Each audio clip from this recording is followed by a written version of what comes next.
Tollywood king Nagarjuna ఇటీవలే కోర్టును ఆశ్రయించిన విషయం తెలిసిందే.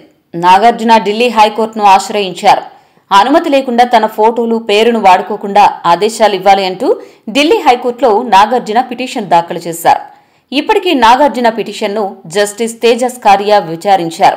సోషల్ మీడియాలో అప్లోడ్ చేసిన కంటెంట్లో, అలాగే వస్తువులు, దుస్తులపై తన చిత్రాన్ని అనధికారికంగా ఉపయోగించడం ద్వారా తన వ్యక్తిత్వ హక్కులు ఉల్లంఘిస్తున్నారని నాగార్జున తరపు న్యాయవాదులు ఢిల్లీ హైకోర్టులో వాదనలు వినిపించారు.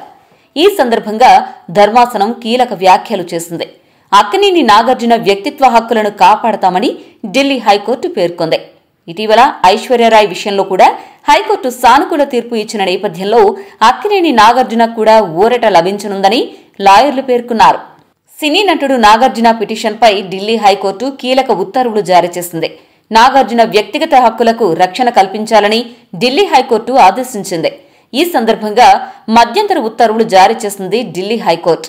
నాగార్జున ముందస్తు అనుమతి లేకుండా వాణిజ్య ప్రకటనలకు ఆయన పేరు, స్వరం ఉపయోగించకూడదని ఉత్తర్వులు జారీ చేసింది న్యాయస్థానం. AI, J A I, machine learning, deep fakes లాంటి చర్యలకు పాల్పడితే చట్టపరమైన చర్యలుంటాయని ఢిల్లీ హైకోర్టు హెచ్చరించింది. ఎప్పుడైనా ఎక్కడైనా మీ చేతిలోనే వార్తా ప్రపంచం. మీ మొబైల్లో, మీ కంప్యూటర్లో, మీ టీవీలో సాక్షి టీవీ డిజిటల్ ప్రసారాల కోసం లాగిన్ అవ్వండి. www.youtube.com/సాక్షి టీవీ. సబ్స్క్రైబ్ సాక్షి టీవీ యూట్యూబ్ ఛానల్.